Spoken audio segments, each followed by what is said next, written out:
Hello student, कैसे हैं आप सभी लोग। तो आज हम लोग बात करेंगे Rostow models of economic growth की। आई थिंक सभी लोगों ने ज्वाइन कर लिया। विशाखा मैम, आप, अनामिका, साक्षी, श्वेता, सौम्या, यू। सो आज Rostow models of economic growth की हम लोग बात करेंगे कि Rostow models of economic growth क्या होता है। देखिए देखिए, जैसे कि प्रोडक्ट लाइफ साइकिल होती है, हर प्रोडक्ट की अगर बात करें, उसमें इंट्रोडक्शन होता है, फिर ग्रोथ होती है, फिर मैच्योरिटी होती है, फिर डिक्लाइन होती है। ऐसे ह्यूमन की साइकिल होती है। इसी तरीके रोस्टो ने एक इकोनॉमिक डेवलपमेंट की बात करा है। किस किस तरीके से 5 स्टेज बताई उन्होंने, start from the traditional society से लेकर हाई मास कंजम्पशन पे। किस कौन सी स्टेज में क्या फीचर्स होते हैं इकोनॉमी के, क्या कैरेक्टरिस्टिक्स होते हैं, इन सब चीजों के अंतर्गत हम लोग रोस्टो की 5 स्टेज में हम लोग उनको रखते हैं। तो इसमें क्या, in attempt to identify a framework by which the economic development of nations can be analysed, W. Rostow proposed a 5-stage model which tried to show how over a period of many decades nations develop from traditional society to one of the high mass consumption। कैसे एक decade से लेके second decade, then third decade, then fourth decade, अगर समय के साथ कैसे देश ग्रो कर रहा है, ट्रेडिशनल सोसाइटी से लेकर हाई मास कंजम्पशन तक की कितना समय ले रहा है, किन किन परिस्थितियों से होकर, किन किन सर्कमस्टेंसेस से होकर वो गुजर कर हाई मास कंजम्पशन वाली कंडीशंस पर पहुंच रहा है। यहाँ पे देखिए, मैं समराइज करा है। पहला जो मॉडल, पहला जो स्टेज है traditional society. This model suggest that low technology and agriculture traditional society. इसमें बच्चों, हम लोग जो ट्रेडिशनल सोसाइटी होती है, इसमें क्या टेक्नोलॉजीज का इन्वॉल्वमेंट बहुत कम होता है और एग्रीकल्चर का मूवमेंट बहुत ज्यादा होता है। आगे बात करेंगे, it would throw external influence gradually increase investment in its infra such as roads, water supply etcetera. Second में हम लोग जब बात करते हैं, ठीक है, तो pre conditions of take off की होती है। इसमें हम लोग एक इंफ्रा में इन्वेस्टमेंट की बात करना स्टार्ट कर देते हैं, रोड्स पे पैसा लगाना शुरू कर दिया, वाटर सप्लाई की बात करेंगे, एयरपोर्ट्स की बात करेंगे, डैम्स की बात करेंगे, and develop its agriculture extractive industries in a new social and political framework. ये सेकंड स्टेज हो गई, preconditions for economic take off. Third हो गई, from this point on investment and economic growth become self sustaining with the manufacturing industries developing the impetus of this leading to economic maturity. देखिए, third stage होती है मेरी take off में। Take off में हम लोग सेल्फ सस्टेनिंग की बात करना शुरू कर देते हैं, मैन्युफैक्चरिंग इंडस्ट्रीज पे फोकस करना ज्यादा शुरू कर देते हैं, क्योंकि सबको पता है कहीं ना कहीं मैन्युफैक्चरिंग इंडस्ट्रीज पे ज्यादा फोकस करेंगे, उससे क्या फायदा होगा। उससे सबसे बड़ा फायदा बच्चों ये होने वाला है, कहीं ना कहीं, कहीं ना कहीं सबसे बड़ा फायदा ये होगा, मैन्युफैक्चरिंग होगी ना, दुनिया के सारे देश अपने देश, अब देखिए जिन इकोनॉमीज में मैन्युफैक्चरिंग का ज्यादा कंट्रीब्यूशन आ रहा है, वो इकोनॉमी कहीं ना कहीं बहुत ज्यादा ग्रो कर गई है। चाइना का बात करिए, रसिया का बात करिए, फ्रांस का बात करिए, यूएस का बात करिए, क्योंकि कहीं ना कहीं एक उससे तो एक आपका लोकल का इंफ्रा, कंट्री के इंफ्रा आपका कहीं ना कहीं जनरेट हो रहा है, डेवलप हो रहा है, साथ साथ में सरकार को टैक्स मिल रहा है, इन्फ्लेशन कंट्रोल हो रही, सबसे बड़ा इंप्लॉयमेंट जनरेशन होता है। तो टेक ऑफ स्टेज में हम लोग मैन्युफैक्चरिंग इंडस्ट्री से बहुत ज्यादा फोकस करना शुरू कर देते हैं। फोर्थ स्टेज हो गई, finally with the consumption consumer durable industry supplying the needs of wealthy population who have high level of consumption, the economy is seen as a flying full can develop। जो high level of mass consumption की stage होती है वो fifth stage हमारी होती है। यहाँ देखिए, हमने बताया आपको, ट्रेडिशनल सोसाइटी में लिमिटेड टेक्नोलॉजी होगी, स्टेटिक सोसाइटी होगी, एग्रीकल्चर पे बहुत ज्यादा फोकस करते हैं। किससे बच्चों फोकस करते हैं? विशाखा मैम, आप, अनामिका और साक्षी और सौम्या, कोई डाउट हो तो प्लीज जरूर पूछ लीजिएगा।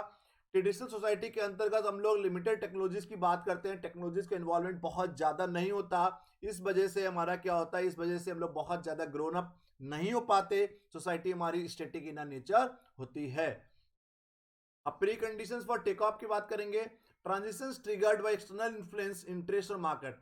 यहां पर हम लोग commercial exploitation of agriculture and extractive industries की बात करना शुरू कर देते हैं। यहाँ पर हम लोग कुछ ना कुछ एग्रीकल्चर को एक्सप्लॉयटेशन की बात करते हैं और कुछ ना कुछ हम लोग इन्वेस्टमेंट की तरफ बढ़ना शुरू कर देते हैं, इंडस्ट्रीज की तरफ हमने बढ़ना स्टार्ट कर देते हैं preconditions for take off में।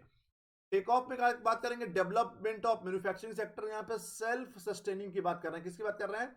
सेल्फ सस्टेनिंग की हम लोग यहाँ पर बात करना शुरू कर देंगे। उसमें हम लोग क्या करना पड़ेगा? इंस्टॉलेशन ऑफ फिजिकल इंफ्रा, जैसे रोड्स, रेलवेज, एयरपोर्ट्स की बात करेंगे, and emergence of social and political elites की भी बात यहाँ पर हम लोग करना शुरू कर देते हैं टेक ऑफ स्टेज पर। फोर्थ हो गया drive to maturity. Drive to maturity की बात करेंगे, development of wider industries and commercial base की बात करेंगे, investment in manufacturing exceed 10% of the national income, development of modern social economic and political institutions. अगर आपका टोटल बजट का 10% से ज्यादा, नेशनल इनकम का 10% ज्यादा you are started focusing on the manufacturing, तो समझ लीजिए आप ड्राइव टू मैच्योरिटी स्टेज पे पहुंच गए हैं, वाइडर यूज करना शुरू कर दिया इंडस्ट्रीज का और कॉमर्शियल्स का। पांचवा हो गया हमारा लास्ट, हाई मास कंजम्पशन, जहां पे कंज्यूमर ड्यूरेबल्स की बात करते हैं। गरीब उसको मानते हैं जिसके पास कंज्यूमर ड्यूरेबल्स के सामान नहीं है। यहाँ पर हम लोग we are trying to take the competitive advantage in international trade. Competitive advantage क्या होता है यहाँ पर नहीं बताएंगे, पहले हम इंटरनेशनल ट्रेड थ्योरी आपको पढ़ा चुके हैं जो रिकॉर्डो ने दिया था। यहाँ पर हाई मास कंजम्पशन में we try to take the competitive advantage in international trade. सबसे पहला आ गया। यहाँ तक कोई डाउट हो तो बताइए, एनीबडी सेविंग डाउट यहाँ तक बताइए आप लोग।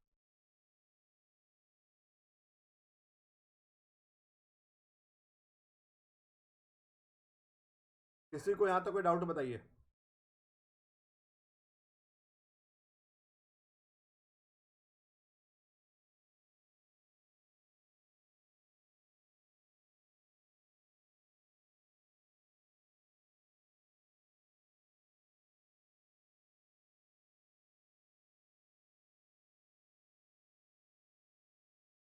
यहाँ तक किसी को डाउट हो प्लीज बताइए।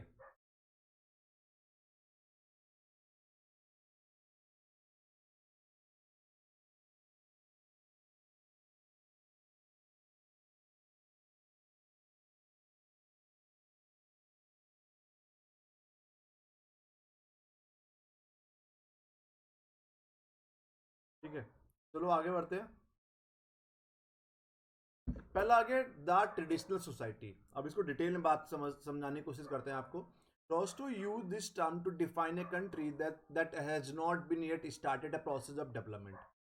मतलब ऐसी कंट्री की बात कर रहे हैं ट्रेडिशनल सोसाइटी के अंतर्गत जिन्होंने अभी डेवलपमेंट का प्रोसेस स्टार्ट नहीं किया है।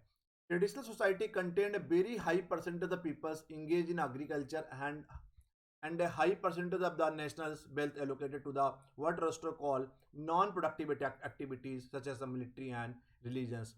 मतलब यहाँ पर ट्रेडिशनल सोसाइटी के अंतर्गत हम लोग टेक्नोलॉजीज की बात नहीं करते। ठीक है, यहाँ पर हम लोग बात किसी कर रहे हैं कि बहुत ज्यादा लोग किसमें इंगेज होते हैं, ज्यादा से ज्यादा लोग इंगेज होते हैं हमारे किसमें इंगेज हैं, ज्यादा से ज्यादा लोग इंगेज हैं एग्रीकल्चर एक्टिविटीज में। उससे क्या होता है, उससे मुद्दा ये होती है कि कि मैक्सिमम लोग नॉन प्रोडक्टिव चीजों में, सरकार जो देश का नेशनल वेल्थ भी है वो एलोकेटेड किसमें, non productive activities such as military और रिलीजन्स में। ठीक है, तो ट्रेडिशनल सोसाइटी के अंतर्गत हम लोग किन किन चीजों की बात करेंगे अलग से नोट कर लीजिए, पॉइंट ये आए हुए हैं पेपर में। लो पर कैपिटा इनकम होती है, यहाँ पर कैपिटा इनकम कैसी होती है, लो होती है। सबसे ज्यादा इंप्लॉयमेंट किसमें होता है, employment in agriculture, employment in agriculture.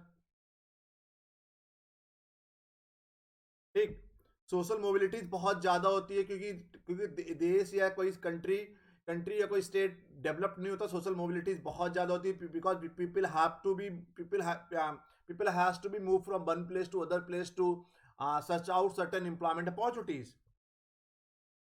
Political power जो होती है यहाँ पे, पॉलिटिकल पावर बहुत लोअर लेवल पर होती है, political power in very lower levels. और आउटपुट जो होता है हमारा, output per head, output per head is very low due to the low technological involvement. तो ये बातें आपको याद रखनी पड़ेंगी बच्चों कि लो पर कैपिटा इनकम होती है, इंप्लॉयमेंट इन एग्रीकल्चर होता है बहुत ज्यादा, और वही लार्ज एग्रीकल्चर सेक्टर्स की बात करते हैं। सोशल मोबिलिटी बहुत ज्यादा होती है, पॉलिटिकल पावर लोकल लेवल्स पे होती है, और output per head it very low due to the low involvement of technologies. यहाँ पे कैरेक्टरिस्टिक्स पहचान कैसे पहचानेंगे कौन सा देश कहाँ पर है। Less develop society in terms of science and technology, भाई सेम बात है। लिमिटेड प्रोडक्शन फंक्शन होते हैं। Industries activities shows a tendencies to grow but the progress is constant by the inadequacy in scientific knowledges. Labour productivity is very low. Predominance of agriculture leads to the hierarchical social structure of the economy। concentration of the political power at a very lower level की political powers की लोग यहाँ पर बात करते हैं। Conventional technique use करते हैं बिकॉज टेक्नोलॉजिकल एडवांसमेंट नहीं होता। तो ट्रेडिशनल सोसाइटी में क्या होता है, पर कैपिटा बहुत लो होती है, हमारा एम्प्लॉयमेंट एग्रीकल्चर में होता है, बहुत ज्यादा कन्वेंशनल टेक्निक्स हम लोग यूज करते हैं, concentration political power at very lower level, social mobilities बहुत ज्यादा होती है, आउटपुट पर हेड बहुत कम होता है बिकॉज टेक्नोलॉजीज का इन्वॉल्वमेंट हम लोग नहीं करते, प्रोडक्शन फंक्शन बहुत लिमिटेड होते हैं हमारे। भाई अगर हम लोग pre conditions of take off की बात करेंगे, according to the Rostow the process of development begin with an elite group initiate innovative economic activities under the influence of these well-educated leaders. The country start to invest in a new technology and infra such as water supplies, transportation system. These projects will ultimately stimulate on increase in the productivities. तो यहाँ पर हम लोग किसकी चीजों की बात करते हैं बच्चों, वो भी नोट कर लीजिए। इकोनॉमिक प्रोग्रेस की हम लोग को बात करना है, यहाँ पे स्टार्ट करते हैं किसकी, इकोनॉमिक प्रोग्रेस की हम लोग बच्चों बात करते हैं। नया नया फैक्ट्री खोलने की, न्यू एंटरप्राइज खोलने की हम लोग इसमें बात करते हैं। इन्वेस्टमेंट की बात करना यहाँ पे स्टार्ट कर देते हैं। देखिए लिखा भी कि under the influence of this well educated leader the country start to investment in new technology and infra. सरकार और देश इन्वेस्ट नया नया टेक्नोलॉजीज में इन्वेस्टमेंट करना स्टार्ट करता है और इंफ्रा में स्टार्ट करना कर देता है। क्रेडिट इंस्टीट्यूशंस का भी बहुत बड़ा रोल होता है, बैंकिंग का, एनबीएफसी का। कहीं ना कहीं मार्केट में जो डिमांड जनरेट आपने देखा होगा पिछले 20 साल से हुई है, तो क्रेडिट इंस्टीट्यूशंस एक बहुत बड़ा रोल प्ले करते हैं। मोबिलाइजेशन ऑफ वर्कफोर्स की बात करेंगे, इसमें मोबिलाइजेशन ऑफ वर्कफोर्स हो गया। बर्थ रेट हमारा डिक्लाइन होता है यहाँ पे, ये भी नोट करिएगा, declining in the birth rate. आपको पॉपुलेशन कंट्रोल भी साथ साथ करनी पड़ेगी। और पॉलिटिकल पावर जो होती है वो हमारी सेंट्रल लेवल पे होती है, पॉलिटिकल पावर एट ए सेंट्रल लेवल। तो कौन कौन से पॉइंट्स बताए, इकोनॉमिक प्रोग्रेस की बात की, न्यू एंटरप्राइजेस की बात किया, इन्वेस्टमेंट की बात किया, क्रेडिट इंस्टीट्यूशंस की बात किया, मोबिलाइजेशन ऑफ वर्कफोर्स की बात किया, declining in the workforce, declining of the birth rate की बात किया, पॉलिटिकल पावर एट ए सेंट्रल लेवल की बात किया। ठीक है, वो लिखा भी सेम चीज है। Societies are in the process of transitions, building up the condition which in course of time enable them to the take off. Rise in rate of saving and investment की बात किया। Broaden the outlook of the peoples की, लोगों का एक नजरिया बदले। More emphasis on the trade, व्यापार पे ज्यादा फोकस किया। Development of transport and communication, transportation बढ़ेगा तो ऑटोमेटिकली, क्योंकि कहीं ना कहीं व्यापार बढ़ाना है तो ट्रांसपोर्टेशन की फैसिलिटीज बढ़ानी पड़ेंगी, कम्युनिकेशन भी साथ साथ इंप्रूव करना पड़ेगा। थर्ड स्टेज होती है मेरी टेक ऑफ। टेक ऑफ में हम लोग टेक ऑफ कर रहे हैं। Rapid growth is generated in a limited number of economic activities such as textile और food product. These few take-off industries achieve technical advances and become productive, while other sectors of the economy remain dominated by the traditional practices. यहाँ पर हम लोग बात देखो investment की, तो वहां पर भी बात किया था हमने सेकंड वाले में, बट यहाँ पर हम लोग बात कर रहा था रेट ऑफ द इन्वेस्टमेंट। तो इन्वेस्टमेंट की, तो निवेश की दरें क्या है, it should be very rapid in the nature. Rate of the investment की बात करेंगे। और हम लोग देखिए ना, development of one leading sectors की बात करेंगे। कुछ ना कुछ सेक्टर्स है, इधर मैन्युफैक्चरिंग बढ़े या हमारा सर्विस सेक्टर्स बढ़े। Development of one leading sectors की हम लोग यहाँ पर बात करना शुरू कर देते हैं। और existence of different frameworks in the society, और existence of different framework in the society. तो रेट ऑफ इन्वेस्टमेंट की बात करते हैं, development of one leading sectors की बात करते हैं। जैसे यहाँ पर लिखा भी है कि rapid growth is generated in a limited number of economic activities such as textile और फूड प्रोडक्ट्स। किसी में भी आप कोई भी सेक्टर्स को लीड करिए, उसको बूम पे लगाने की कोशिश करिए, ताकि ज्यादा से ज्यादा प्रोडक्टिविटी एक स्पेसिफिक सेक्टर से आए जिसमें आपका कोर कॉम्पिटेंसी हो जाए। These few take-off industries achieve technical advances and become productive, while other sectors of the economy remain dominated by the traditional practices. In this period, growth becomes a normal condition of the society. एक होता है कि पता है कि इतनी growth तो होगी। Begin with some sharp stimulus from political revolutions, innovation. Investment rise 5 to 10% of the national income. Substantial manufacturing sectors become developed, leading to the high growth rate in the economy. और economy बहुत complex nature में दिखने लगती है। Requirement क्या होती है take off की, rise in the rate of investment and saving should be greater than 10। Investment एक स्पेसिफिक सेक्टर में 10% ज्यादा होना चाहिए।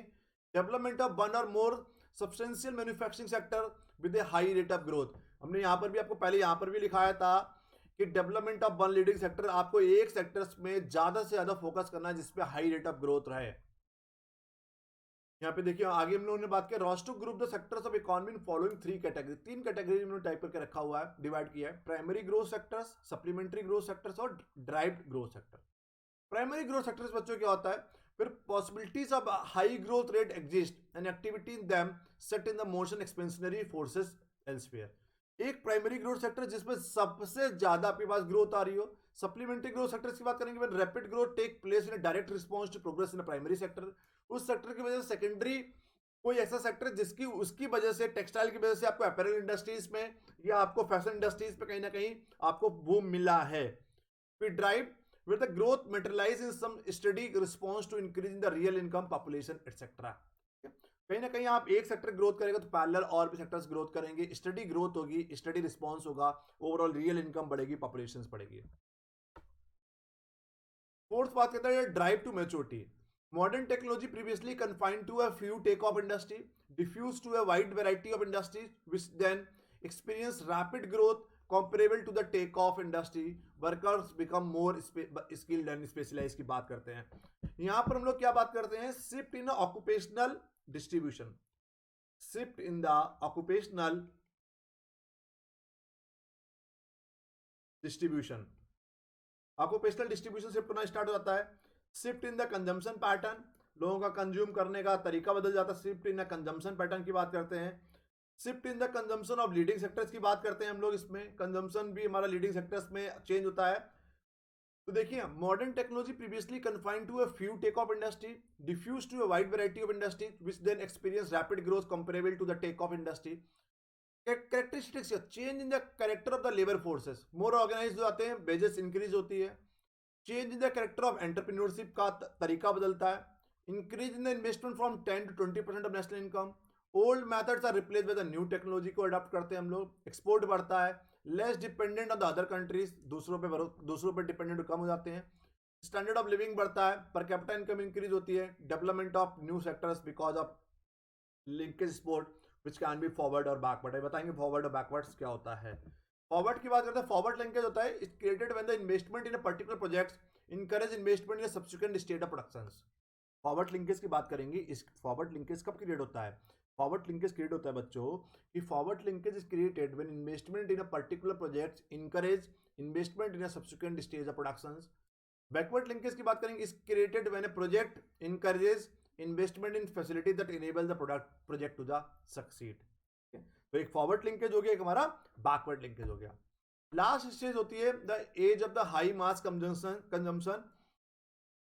यहाँ हम लोग ड्यूरेबल वारंटेड गुड्स की बात करते हैं, जैसे टीवी हो गया, फ्रिज हो गया, एसी हो गया, अगर जरूरत है कार हो, तो warranted goods durable consumer durable goods की हम लोग बात करते हैं। हायर एजुकेशन की बात करते हैं, पीएचडी की बात कर रहे हैं, मास्टर्स की बात करना स्टार्ट यहाँ पे कर देते हैं हम लोग। स्टार्टिंग में बेसिक लिटरेसी की बात कर रहे हैं, यहाँ पर वो हायर एजुकेशन की बात करते हैं। तो इस स्टेज पे society approach maturity, the economy shift from production of heavy industry such as steel and energy to consumer goods like a motor vehicles and refrigerators. इन सब चीजों की बात करना शुरू कर देते हैं हम लोग। कैरेक्टरिस्टिक्स की बात करेंगे, attention shift from problems of production to the problems of consumption of comfort and luxurious increase की बात करते हैं। Rate of investment rise up to 20% of the national income, 20% से ज्यादा इन्वेस्टमेंट की बात करते हैं हम लोग। Society assume the role of welfare state की हम लोग यहाँ पे बात करना स्टार्ट करते हैं। Migration of the population from village to the cities, लोग गांव से शहर की तरफ लोग माइग्रेट होते हैं। Increase in financial security and more employment opportunities हमारी यहाँ पर होती हैं। आगे extensive use of durable consumer goods like automobiles and house hold instrument, मतलब जो ऐसे देश जैसे अमेरिका की बात करते हैं, अर्ली 20th सेंचुरी में अमेरिका ने the age of high mass consumption का, ये 5वीं स्टेज जो age of high mass consumption या जो एज ऑफ मास कंजम्पशन की स्टेज को पूरा कर लिया था। मतलब whenever we are comparing with the India with the US, तो बहुत बड़ा डिफरेंस है। यूएस में 20वीं सेंचुरी के स्टार्टिंग में उन्होंने जब एज ऑफ मास कंजम्पशन का स्टेज पूरा कर लिया था, वहां पर गरीब उसको माना जाएगा जहां पर जिसके पास कंज्यूमर ड्यूरेबल्स अगर रिक्वायरमेंट है उसके पास नहीं है। तो everybody is having these many things. Age of mass consumption की बात करते हैं, ड्यूरेबल वारंटेड गुड्स की बात कर रहे हैं, हायर एजुकेशन की बात कर रहे हैं हम लोग। तो यहाँ पर हम लोग एक्सटेंसिव यूज माइक्रोवेव्स की बात कर रहे हैं, फ्रिज, कूलर, एसी या जो आपको अगर जरूरत है एसी, तो AC should be there. Progressive and prosperous society in which hunger is something one reads about and poverty is memory, मतलब गरीबी भुखमरी बिल्कुल हम लोग एक होता ना कि किताबियों में चली जाती है, कोई भी गरीब नहीं होता, पॉवर्टी इज ए मेमोरी। तो दिस इज ऑल अबाउट हम लोग बोलते हैं कि एक बहुत एडवांस स्टेज होती है इकोनॉमी की, जब हम लोग एज ऑफ आप मास कंजम्पशन या हाई मास कंजम्पशन की स्टेज को पूरा करते हैं। ठीक है, तो आगे बात करें। According to Rostow there are 3 important ways to allocate the resources to achieve welfare. अगर उन्होंने बोला कि 3 इंपॉर्टेंट तरीके बताएं कि अगर वेलफेयर को अचीव करना है। Allocation of the resources for military and foreign policy requirement, देखिए अमेरिका आजकल यही कर रहा है। Redistribution of income through the progressive taxation system. Progressive taxation system क्या होता है, higher income people will pay the higher taxes and low income people will pay the lower taxes. Redistribution of the income की बात करते हैं, गरीब और अमीर में कम से कम हमारा गैप रहे, they should be minimise the gap between the poor and rich. Expansion of consumption levels beyond the basic necessities of the life, food shelter clothing like education health and infra की बात हम लोग यहाँ पर करते हैं। तो this is all about today's lecture. If anybody is having any doubt please do tell me. कोई डाउट हो प्लीज बताइए।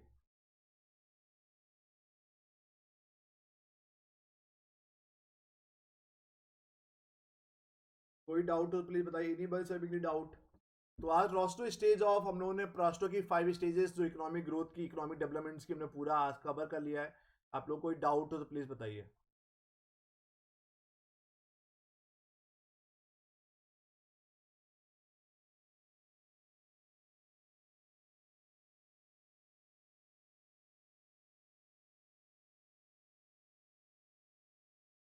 Once again, thank you so much for joining. Goodbye. Take care.